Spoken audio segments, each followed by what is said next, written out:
Assalamualaikum warahmatullahi wabarakatuh. Halo semuanya. Perkenalkan, namaku Gustina Fatiha Azahra Sulistia dari SMP Negeri 3 Kota Makassar, Sulawesi Selatan. Hari ini akan kuceritakan perjuanganku dari kebiasaan buruk dengan menerapkan beberapa kebiasaan anak Indonesia hebat. Sebelumnya, apakah kalian sudah tahu apa saja kebiasaan anak Indonesia hebat? Pertama, ada bangun pagi. Kedua, ada berolahraga. Ketiga, ada beribadah. Keempat, makan sehat dan bergizi. Kelima, gemar untuk belajar. Keenam, bermasyarakat. Ketujuh, tidur cepat. Aku berharap dengan mengungkapkan ceritaku ini, kalian akan menginginkan untuk menerapkan ketujuh kebiasaan anak Indonesia hebat. Bersama.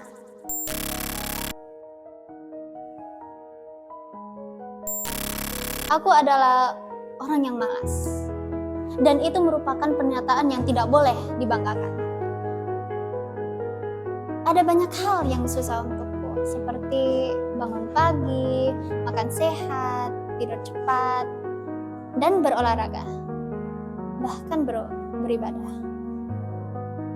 Biasanya aku bangun kurang atau lebih dari pukul 7. Sehingga aku harus meninggalkan sholat subuh dan terlambat masuk sekolah. Selain itu, aku suka menunda-nunda tugasku, kerjaan rumah, atau kerjaan sekolah. Sehingga aku harus begadang untuk menyelesaikannya semua. Itulah aku, yang dulu. Aku berkelakuan seperti itu mungkin sejak kelas 5 SD. Tetapi aku baru menyadarinya saat masuk SMP. Walaupun begitu, aku mencoba untuk lebih fokus pada pembelajaran. Karena walaupun aku tidak dapat mengatur waktuku dengan baik, setidaknya aku harus lebih giat belajar, kan? Dari semua pelajaran yang pernah aku pelajari, ada satu topik yang menarik perhatianku. Evolusi manusia dan evolusi teknologi. Kedua materi tersebut menyampaikan bahwa hal yang awalnya mustahil untuk berubah dapat berevolusi dengan waktu dan gaya yang baru, menjadi sesuatu atau seseorang yang sangat hebat. Mungkin di dalam hati aku juga ingin seperti itu. Sayangnya aku tidak menyadarinya dari awal. Sebenarnya aku sudah beberapa kali ingin berubah.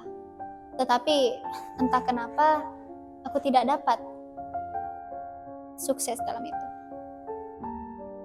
Sampai suatu hari aku mendapatkan nilai rapor yang sangat amat jelek. Hampir semua nilainya berwarna merah. Saat itu rasanya aku ingin teriak dan menangis. Tidak pantas. Aku berhak mendapatkan yang lebih baik, kan? Tapi tidak bisa. Karena aku tahu itu sepenuhnya salahku. Aku merasa benar-benar gagal saat itu. Saat itulah aku tersadar bahwa aku tidak bisa untuk lanjut menjadi malas lagi. Aku tidak bisa untuk jauh dari Tuhan lagi. Aku tidak bisa untuk tidak belajar lagi. Aku tidak bisa untuk menjadi diriku lagi. Setidaknya diriku yang lama.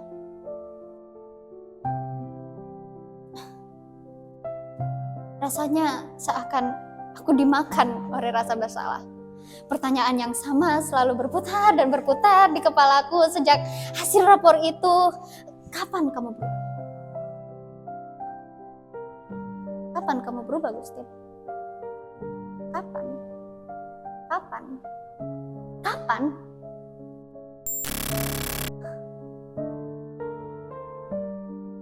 Sejujurnya Aku merasa bingung. Mengapa aku merasa seperti ini? Padahal awalnya aku sempat tidak mempedulikan dengan nilai raporku. Apa sekarang?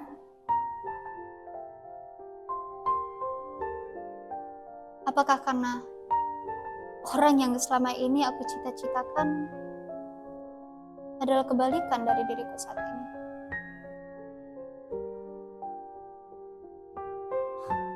Saat itulah aku tersadar bahwa aku ingin menjadi seseorang yang berhak mendapatkan pengakuan, bekerja keras dan bersemangat dalam melakukan apa yang ia cintai. Tapi bagaimana bisa aku melakukan semua itu jika aku belum bisa bangun pagi?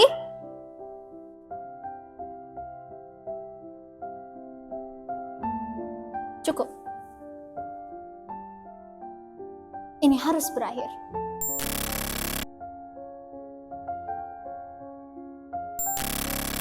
Maka aku menyusun sebuah jadwal. Rutinitasnya tidaklah ekstrim, karena sebaiknya aku mulai lebih pelan untuk terbiasa dengan perubahan. Tapi awalnya sulit. Kadang aku beberapa kali menangkap diriku bermain HP dan begadang. Tapi saat aku tersadar, aku berhenti dan mencoba untuk tidur. Kini paling lambat aku begadang adalah pukul 11 malam. Itu jauh lebih baik daripada pukul 1 pagi yang dulu. Mengindikasikan bahwa progres.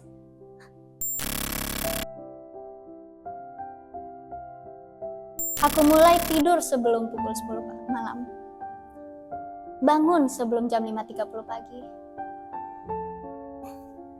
Mulai berolahraga, mulai memakan makanan yang bergizi, dan yang paling penting, aku mulai mengutamakan sholatku dan berusaha untuk tidak melupakan satupun dari sholat 5 waktu untuk membayar semua utang sholatku.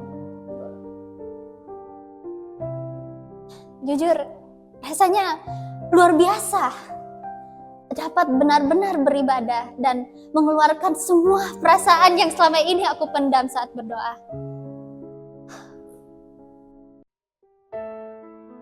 Melakukan semua itu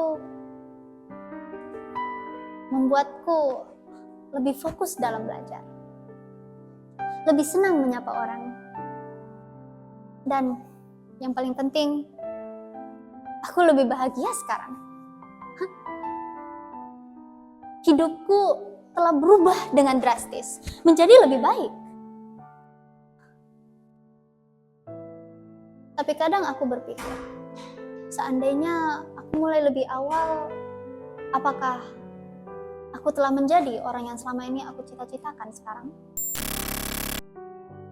Tapi tidak apa-apa. Aku belum menjadi dia. Tapi aku sangatlah dekat. Sangat dekat. Bisa dibilang aku mengalami evolusi manusiaku sendiri. Dan kamu juga bisa. Karena meskipun hidup sehat lebih sulit daripada hidup malas, kamu tidak bisa malas selamanya. Akan ada waktunya di mana kamu harus berubah. Dan sebaiknya kamu mulai dari sekarang.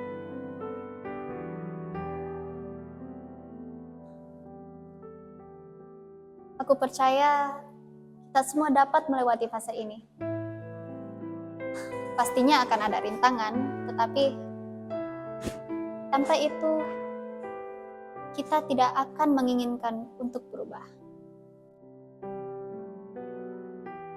Sekian dan terima kasih telah menonton dan ingin mendengarkan ceritaku hingga akhir ini.